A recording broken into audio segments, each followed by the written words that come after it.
de Moïse Mukaya Chijuke, chef de division provinciale de l'aménagement du territoire Kasaï central. La loi sur l'aménagement du territoire, c'est une victoire. Pourquoi je dis c'est une victoire? Parce qu'il y avait débat pendant 3 ans. On ne faisait qu'attendre que la loi puisse quitter auprès de nos assemblées, c'est-à-dire l'Assemblée nationale et le Sénat, pour passer à la présidence afin qu'elle soit promulguée. Dieu merci, aujourd'hui là, la loi a été promulguée et le référence c'est 25/045. Là, l'aménagement du territoire a une loi. Si on dit que l'aménagement du territoire a une loi, c'est pour enlever dans les idées, dans le pensée, dans les têtes de gens, de se référer encore à la loi de 1957 qui ne parlait que de l'urbanisme. Maintenant, ici, nous avons la loi sur l'aménagement du territoire. Ici, quand on voit l'aménagement du territoire, il y a beaucoup de disciplines là-dedans. Il y a l'environnement, il y a l'agriculture, il y a l'urbanisme, il y a les affaires foncières. Tous ce genre-là, on se retrouve tous dans la loi. C'est la loi sur l'aménagement du territoire qui va nous régir. Comment on doit affecter les espaces, car les aménagistes, ce sont eux qui gèrent les espaces publics de l'État. On doit voir comment est-ce que, et quand et qui est habilité à prendre, à faire quoi que ce soit sur les espaces publics de l'État. Et pour que une personne puisse se dire que l'espace ici m'appartient, il doit introduire une demande et après demande, on doit faire des études et après études, on doit répondre par écrit. Soit on accepte de lui donner, soit on refuse de lui donner. Et si on accepte de lui donner, il y aura des préalables que la personne doit chercher à pouvoir remplir. Si vous avez sollicité l'espace pour construire soit un bureau, on doit faire des suivis pour voir si réellement ce que vous êtes en train de faire sur terrain, c'est ce que vous avez sollicité ou pas. Et si on trouve que ce n'est pas le cas, non, nous allons encore vous demander que vous puissiez encore reformuler. Toutefois, vos actions vont être suspendues. Pourquoi? Parce que vous n'avez pas respecté vos consignes ou bien vos demandes. Ce que vous faites, c'est autre chose que ce que vous avez demandé. Maintenant, nous étant sur terrain et la loi étant déjà promulguée, tout ce que nous pouvons faire, c'est quoi? On doit chercher toujours à travailler ensemble avec d'autres sectoriels, chacun en ce qui les concerne, pour faire respecter la loi.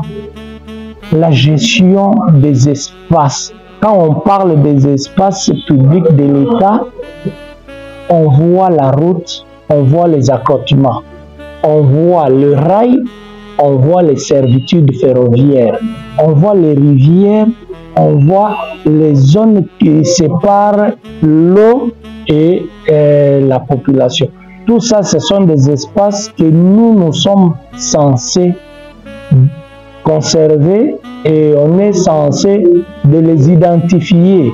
On doit aussi chercher à connaître les lieux où ces espaces-là se trouvent. L'aménagement, c'est une nouvelle division, si on peut dire ainsi, parce que c'est à peine, c'est en 2025 et au mois de juillet que nous avons maintenant la loi. Donc nous n'avons pas encore un mois. Nous sommes à quelques jours de la promulgation de notre loi. Nous demandons à la population de venir vers nous pour que nous puissions les accompagner. Vous êtes concessionnaire, vous avez vos activités sur terrain, venez vers nous. Nous allons vous accompagner en ressortissant la carte de votre concession ainsi que vos superficies. Et à part ça, nous devons aussi chercher à mettre à votre disposition les garanties des limites de votre concession. Tout ça, c'est pour éviter à la longue que tel est entré dans ma partie, tel est entré dans ma concession.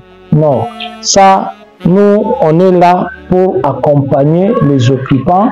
On est là pour voir que les choses se déroulent comme bon nous semble jusque-là. Oui, les instruments, nous avons nos outils. Nous avons les schémas. À part les schémas, nous avons la politique. À part la politique, nous avons la loi. Maintenant, on est à mesure d'affronter maintenant les réalités sur terrain. Ce qui nous manquait, c'était la loi. Maintenant que la loi est déjà entre nos mains, maintenant que la loi a déjà été promulguée, fini l'affaire de la loi Bakashika. Maintenant, on va parler de la loi Guy Loando, parce que c'est bien lui, notre ministre, c'est bien lui qui a milité pour que les députés puissent comprendre le rôle des aménagistes et comprendre aussi leurs attributions et se mettre déjà en tête que désormais nous allons faire développer nos provinces, parce que je suis en province, nous allons faire développer nos provinces avec les orientations des aménagistes. Après la promulgation, c'est la phase de la vulgarisation. La vulgarisation, c'est au niveau national qu'on doit planifier. Après avoir réuni les moyens, et on doit mettre déjà, on doit former des équipes pour descendre dans chaque province, parce qu'on doit normalement remettre à nos autorités hiérarchiques, au gouverneur, on doit lui remettre la loi. Et le gouverneur aussi, à son tour, va aussi prendre la loi, mettre ça à notre disposition pour permettre que nous puissions maintenant travailler, pour permettre que nous puissions maintenant entrer sur le terrain, afin que la population puisse connaître ce que nous avons comme rôle sur le terrain. Nous ne travaillons pas seuls. Mais on est là, c'est comme quand vous partez à l'hôpital. Il y a des médecins, il y a des catégories de médecins. Il y a le médecin généraliste et il y a le médecin spécialiste. Nous, tel qu'on est là pour coordonner, pour orienter, pour conseiller. Donc, on dit aux autres ce qu'ils doivent faire. C'est pour dire que l'aménagement a 11 bureaux. Et si vous pouvez faire le tour d'autres services, d'autres divisions, vous allez comprendre ce que je suis en train de dire. Au niveau de l'aménagement, nous avons 7 bureaux techniques. Et nous avons 4 bureaux standards. Quand on parle de bureaux standards, là on voit le bureau qu'on retrouve un peu partout. Mais nos bureaux techniques, c'est propre aux aménagistes. Là, nous avons par exemple le bureau des catastrophes naturelles. Nous avons le bureau de l'aménagement. Nous avons le bureau de gestion spatiale. Nous avons le bureau de développement spatial. Donc, vous voyez le bureau là, ce sont des bureaux qu'on ne retrouve pas dans d'autres services. Ça, c'est propre aux aménagistes. Si, ça, c'est notre particularité. C'est pour dire que quand on est devant un problème, on a les services habilités à résoudre. Et si on trouve que, comme par exemple le problème de l'arbitrage des conflits dans des concessions, ça crée mort d'homme. Qu'est-ce que nous allons faire? Quand il y a de tels conflits, non, nous sollicitons toujours que ces gens-là viennent nous prendre et nous allons chercher à les aider pour trouver une solution. Et ce que nous allons trouver comme solution, c'est quelque chose qui ne va pas poser trop de peine. Pourquoi? Parce que nous avons nos techniques propres à nous qui vont nous aider à connaître qui est le vrai responsable et depuis combien de temps il occupe. Et l'autre est venu avec l'autorisation de qui lui a donné le pouvoir ou bien l'autorité de faire ça. Ce sont les éléments là qu'on doit aider. Et si nous terminons, nous allons demander aux autres sectoriels. On peut prendre l'exemple s'il y a conflit dans les lotissements et dans des concessions, les deux parties se tirent.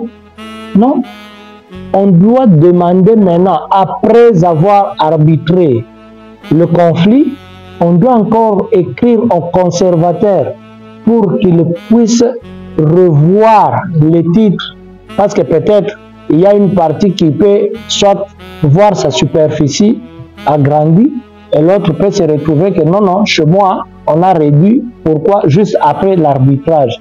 C'est pourquoi on doit encore demander au conservateur de revoir et au cadastre de retirer le croquis et de refaire l'autre croquis actualisé. Donc, nous, on est là pour travailler avec d'autres sectoriels sans problème. Comme vous me voyez là, je suis urbaniste. Je fais des études au niveau de, à l'époque, IBTP. Quand on parle de plan, je sais ce que ça représente. Mais ce que nous, en tant qu'aménagistes, on est appelés à faire, ce n'est pas le fait là de dessiner le plan pour présenter que voilà le plan. Non. Nous allons faire le programme, le projet. Comment est-ce qu'on va développer notre province Kasaï centrale? Qu'est-ce que nous devons faire? On doit chercher à créer des zones commerciales. On doit chercher à créer des zones résidentielles. On doit chercher à créer des zones, par exemple, dortoirs. Tout ça, ce sont des histoires qui entrent dans le programme pour permettre que nous puissions vraiment arriver à élaborer un plan où, devant chaque problème, on sait lire. On dit, bon, si quelqu'un sollicite un endroit pour faire la pêche, par exemple, nous, qu'est-ce que nous allons dire? Oui, dans le projet, nous avons prévu des endroits pour qu'on puisse commencer à faire la pêche. C'est où? On prend par exemple au niveau de Chilumba. Ok, on va à Chilumba, on va chercher une concession pour mettre ça à la disposition de la personne qui a sollicité l'espace pour commencer à faire la pêche. Et si par exemple quelqu'un veut faire l'agriculture, par exemple, on doit chercher. Quelqu'un veut mettre l'industrie, mais on va chercher aussi à le mettre pour que chaque chose doit être dans sa place. On ne doit pas faire des méli-mélo. On met les gens là-bas pour se reposer et c'est au même endroit où on doit encore mettre les industries et on commence à faire des bruits pour déranger les paisibles citoyens. Non, on doit faire chaque chose comme il se doit. La première des choses, je vous dis, dans l'exposé de notre loi, je préfère d'ailleurs lire, dans l'exposé de la loi, premier paragraphe, il est dit, pendant longtemps, en matière de planification spatiale, l'aménagement du territoire a été régi en République démocratique du Congo par le décret du 20 juin 1957 sur l'urbanisme. Donc, l'aménagement était dans l'urbanisme. Maintenant, on a vu que non, l'aménagement ne doit pas être dans l'urbanisme, mais on doit changer. 6 doit devenir 9.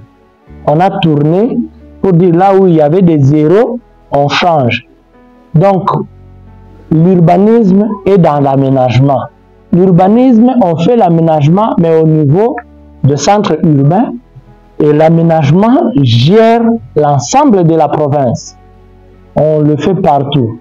Et quand je parle l'ensemble de la province ou bien l'ensemble du territoire, ça peut être au niveau provincial, au niveau national, même au niveau du quartier, au niveau sectoriel, des secteurs. À chaque action qui touche aux espaces publics, on doit toutefois penser à informer les services techniques de l'aménagement du territoire. Si on est informé, on doit accompagner. Si on est informé, on doit aider pour que le projet là puisse réussir. Mais si on le fait sans nous, c'est-à-dire il n'y aura pas tellement d'impact. C'est pourquoi nous demandons à d'autres sectoriels s'ils trouvent que le besoin manifesté par tel ou tel nécessite l'implication des gestionnaires des espaces publics de l'État, dont ici en province, c'est Moïse Moukaya qui gère. On doit faire appel à lui pour qu'il soit là.